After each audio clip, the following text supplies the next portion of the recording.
Dissolution में effect of temperature को समझने के लिए सबसे पहले हमें ले चैटलियर प्रिंसिपल समझना है।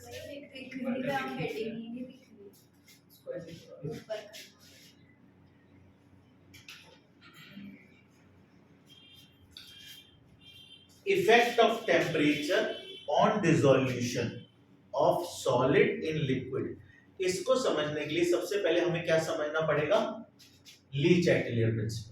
ली चैटलियर प्रिंसिपल सिर्फ इतनी सी बात कहता है, किसी भी प्रोसेस में जब इक्विलिब्रियम आ जाता है उस वक्त जो चेंज हम पैदा करते हैं, जो चेंज हम करते हैं, सिस्टम यानी वो जो डिसोल्यूशन वाला पूरा सिस्टम हमने बना रखा है, वो सिस्टम हमारे द्वारा किए हुए चेंज को वापस अंडू कर देता है। यानी हम किसी चीज को बढ़ाएंगे तो वो उस चीज को कम करेगा, हम किसी चीज को कम करेंगे तो वो उस चीज को बढ़ाएगा। रिएक्शन को लेके वो उस डायरेक्शन में जाएगा जिस डायरेक्शन में जाते हुए हमारा किया हुआ वर्क वो अंडू कर सके। ठीक है, यानी हम टेम्परेचर बढ़ाएंगे तो वो टेम्परेचर को कम करेगा। अब इसके लिए दो अलग अलग केसेस होंगे। तो समझ गया कि भाई ले चैटलियर प्रिंसिपल क्या कह रहा है? क्या कह रहा है? चंचल बताओ क्या कह रहा है, बोलिए, बोलो बोलो, क्या कह रहा है ले चैटलियर प्रिंसिपल? जोर से बोलिए। मुझे नहीं आया। ली चैटलियर प्रिंसिपल क्या कहता है कि किसी भी प्रोसेस में जो चेंज हम पैदा करेंगे, सिस्टम उस चेंज को क्या करेगा? अंडू कर देगा, यानी उसे रिवर्स कर देगा। इतनी सी बात, क्लियर है? अगर हम टेम्परेचर बढ़ाएंगे तो सिस्टम क्या करेगा? उस टेम्परेचर को कम कर देगा। अब उसके लिए वो क्या करता है ये हम समझेंगे। क्लियर है? आई बात समझ में? क्लियर है? अब मान लीजिए हमने पहला केस लिया, केस 1, ठीक है, जो कि क्या है? Exothermic dissolution. यानी कि जब हम सॉल्यूट और सॉल्वेंट को मिक्स कर रहे हैं, सॉल्यूट को सॉल्वेंट में डिसॉल्व कर रहे हैं, तो एक्सोथर्मिक का क्या मतलब है? ओवरऑल एनर्जी रिलीज हो रही है। क्या पढ़ा था हमने इसमें? इसमें कौन सी एनर्जी ज्यादा है, लेटेस्ट एंथैल्पी या हाइड्रेशन एंथैल्पी? हाइड्रेशन एंथैल्पी ज्यादा होगी लेटेस्ट एंथैल्पी से, तो वो एक्सोथर्मिक डिसोल्यूशन कहलाएगा। यानी इसको हम ऐसे लिख सकते हैं, solute plus solvent gives us solution plus heat. Clear? तो ये एक्सोथर्मिक डिसोल्यूशन है। अब आपने टेम्परेचर को इंक्रीज करा, आपने इंक्रीज करा, सिस्टम क्या करेगा? उसको डिक्रीज करेगा। टेम्परेचर इंक्रीज करने से आप क्या दे रहे हो सिस्टम को? हीट, है ना? हीट क्या है यहां पे? प्रोडक्ट। सिस्टम इसको प्रोडक्ट को कम कैसे करता है? रिएक्शन को रिएक्टेंट साइड में ले जाके, यानी इसको इस डायरेक्शन में ले जाके इसको खर्च करेगा।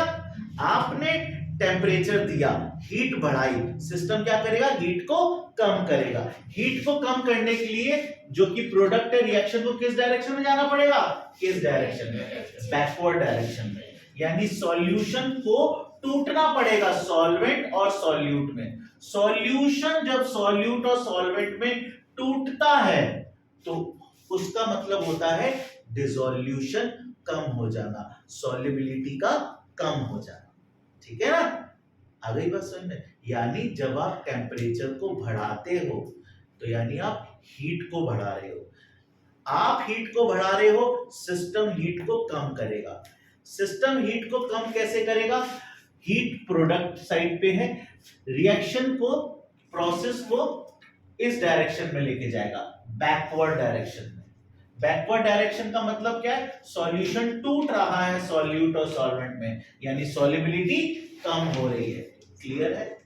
तो when the temperature is increased, ठीक है, then the solubility is decreased due to Le Chatelier principle, यानी this is in accordance with Le Chatelier principle. इसका कारण क्या बना? ले चैटलियर प्रिंसिपल। क्लियर है? आपने टेम्परेचर को बढ़ाया, यानी ये किसके बराबर है? आपने हीट को बढ़ाया। ये कौन है? हम। ये हम है जो एक्सपेरिमेंट कर रहे हैं, यानी वी, हम लोग। और सिस्टम क्या करेगा? सिस्टम टेम्परेचर को कम करेगा हीट को कम करके, यानी ये काम किसका है? सिस्टम का। सिस्टम जब इसे कम करेगा तो रिएक्शन को इस डायरेक्शन में या प्रोसेस को इस डायरेक्शन में ले जाएगा, यानी सॉल्यूशन टूटेगा सॉल्वेंट और सॉल्यूट में, यानी सॉल्युबिलिटी डिक्रीज कर जाएगी। ठीक है? तो जब भी एक्सोथर्मिक डिसोल्यूशन होगा, हम टेम्परेचर बढ़ाएंगे तो सॉल्युबिलिटी डिक्रीज करेगी। कारण क्या है? ले चैटलियर प्रिंसिपल। ठीक है? तो इस पॉइंट को आप नोट कर सकते हो, नोट करिए, ये पूरा उतार लीजिएगा और फिर नोट करिए, छोड़ दीजिए इतनी जगह, फिर नोट करिए पहले। In exothermic dissolution, in exothermic dissolution, when the temperature is increased,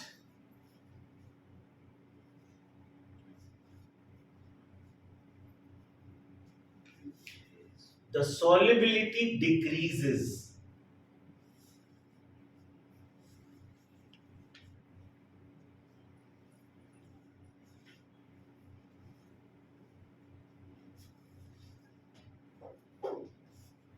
This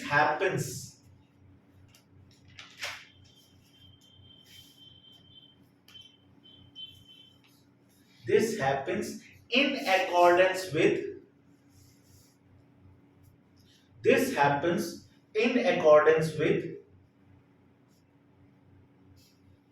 Le Chatelier principle. This happens in accordance with Le Chatelier principle.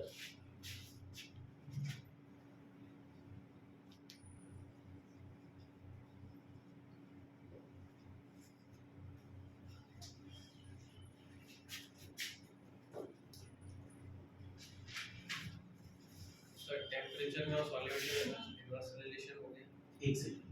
In exothermic dissolution, solubility decreases with increase in temperature due to Le Chatelier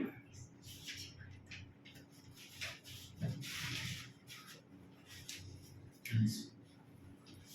ठीक है?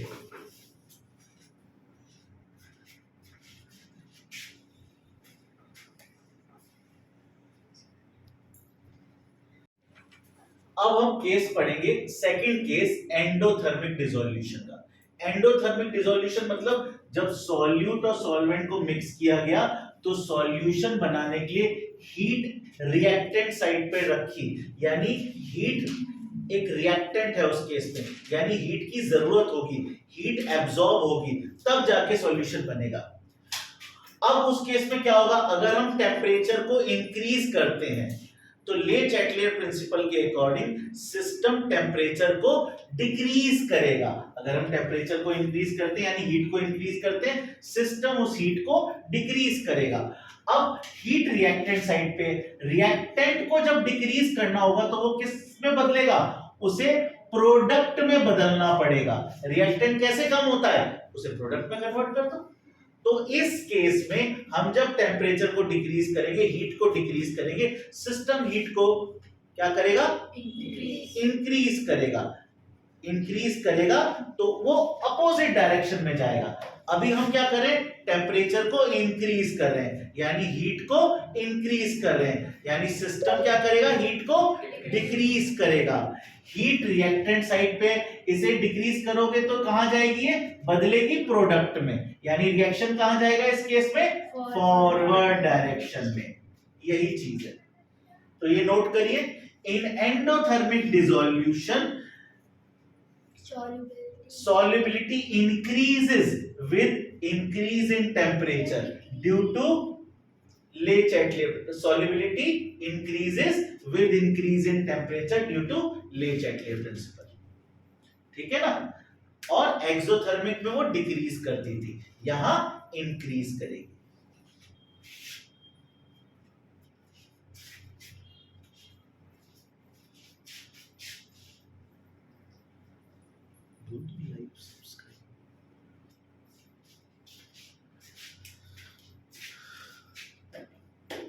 Online viewers, अगर आपको ये concept अच्छा लगा हो तो इसे शेयर करिएगा अपने फ्रेंड्स में. Thank you.